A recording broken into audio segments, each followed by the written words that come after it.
Hello, my name is Pastor Andrew Hutchinson. First of all, I'd just like to say good afternoon.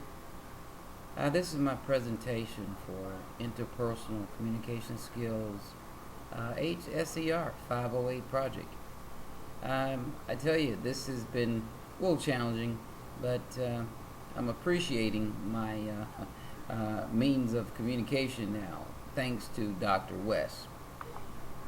I'd like to start out with my purpose. Purpose is developing a personal communication design, demonstrating appreciation for maintaining an accurate awareness, need, resource, seek to develop healthy, healing, and holy relationship. Demonstrate my ability to compose and deliver an oral message. Well, I am a pastor, and I tell you one thing, I've delivered a lot of sermons, but this has been fun because it's supposed to be more or less personal. And I tell you, it has been some work here. I certainly appreciate it. Back to myself, I'm a pastor of the Vision of God's People Ministry, located in Mississippi. I'm a servant and a man of God, because servant of God for the last, basically a pastor for the last 5 years, but I've been a servant of the Lord since I was 19 years old, basically. I have been married to the fragrance of my life and the Church of God in Christ Vision for God's People Ministry for 9 years as of August 21st of this month. So we just had an anniversary. Too bad we didn't get a chance to have some fun. I was working on this project. I'm a father of 5 adult children, the grandfather of 3, father of 2 twins who are 2 years old, Kenta and Manta. They came to us through one of the local services here, adoption services, youth villages. But we work very close with kids that have been taken into the system. We just love working with children. I am the youngest of 9 children. Father, Willie, and mom, Georgia Hutchinson. They've been happily married for over 65 years. We recently had a family reunion this year, and I tell you, there's so many second and third and fourth generations, I lost count. But anyway, it was wonderful. We enjoyed. It was gracious. I actually work as an adjunct instructor at ITT College in Memphis, Tennessee, and I love it. It has been very challenging with some of the students coming from diverse backgrounds. Learning how to deal with people in this class has been excellent. It has taught me so much. But my overall arching goal that I plan to get out of all of this is to become a marriage and family therapist. Some of the services that I will provide is counseling to families to help them mend family relationship issues. I know there's that, in order to teach someone, you really need to know a little bit about their background, get to know them. They get a feel of you, you get a feel of them, and things seem to go much smoother when you actually have that relationship. I would love for my practice to be effectively professional and personal to me. It is something that I plan to accomplish. My goal is to be a licensed professional who have had completed intensive training. I have 2 more courses to go, and I'm just praying that everything go well here. I want to continue receiving training, dealing with all type of clients, and I know that it is very, very challenging when it comes down to dealing with individuals with serious background issues. Some of the issues that I know that I'll be dealing with is patients who are dealing with stress. Stress is one of the number one health issues that can cause many, many problems. It can cause heart problems. If you're dealing with stress, and in my life personally, being a pastor, a father of 5 children, have taken in 30 kids from Department of Children's Services. has been very stressful. Continue on trying to finish up my master. This is my third degree that I'm working on. My undergrad is in managing information systems security. That's kind of what I love to do. I was in the military, served in the military for about 6 years, military police, and I guess that's that security background that's what makes me a little bit different when you're talking about security and even securing families. It's wonderful. Now, there are some potential barriers in all of our life, and in this course, it's been excellent because it's been teaching me how to deal with interpersonal barriers that, however, might cause issues at work with friends, and I've had to deal with all of that. My own personal family, how to deal with those barriers. A famous author, Dr. Peterson, he wrote a book that we covered this semester. Why don't we listen better? It's a big issue.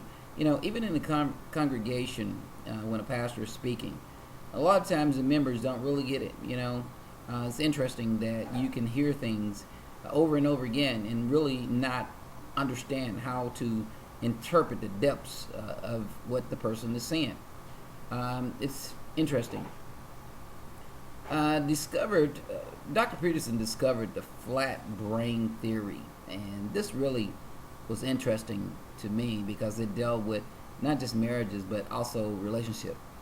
It has helped me in my marriage personally because there's times that I'm stressed from work, come in tired. My wife, she's tired from dealing with the twins, and I just want to express my point of how I felt today, but I don't give her a chance to express her point.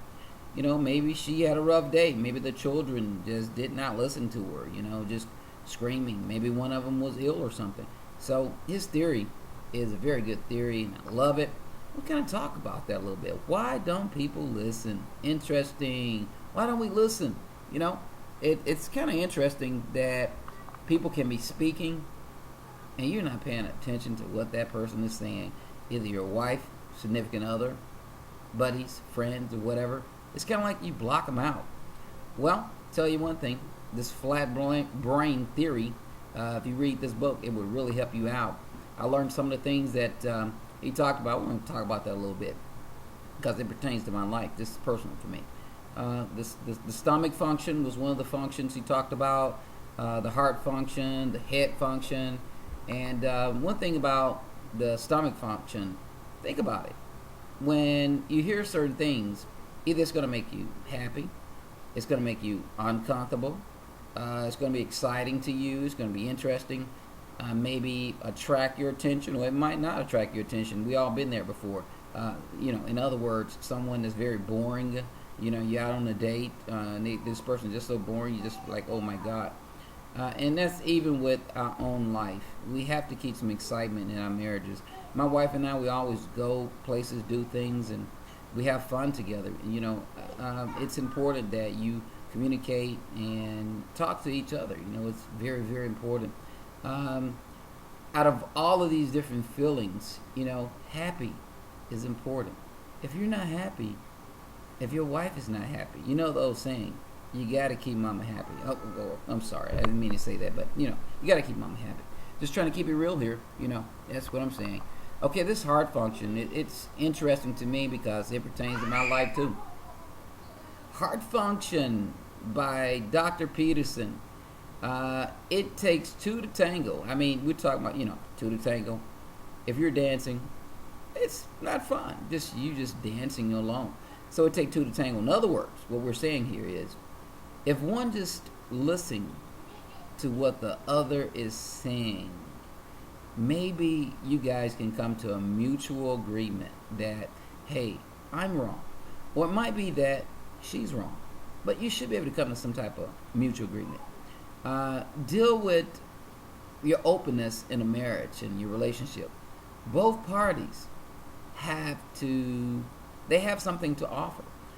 And it's important, especially if you have kids and other people that are involved in this marriage. I mean, can you imagine you've got 2 or 3 kids, you've been together 10 years, and you guys cannot even sit down and talk, it's a problem. And in the past, early on in our marriage, we had to learn each other. In any marriage, you got to learn about your significant other. I had to learn my wife. She had to learn me. We went through marital counseling. But even though we went through counseling and all this, it was times when it was some difficult things we ran into.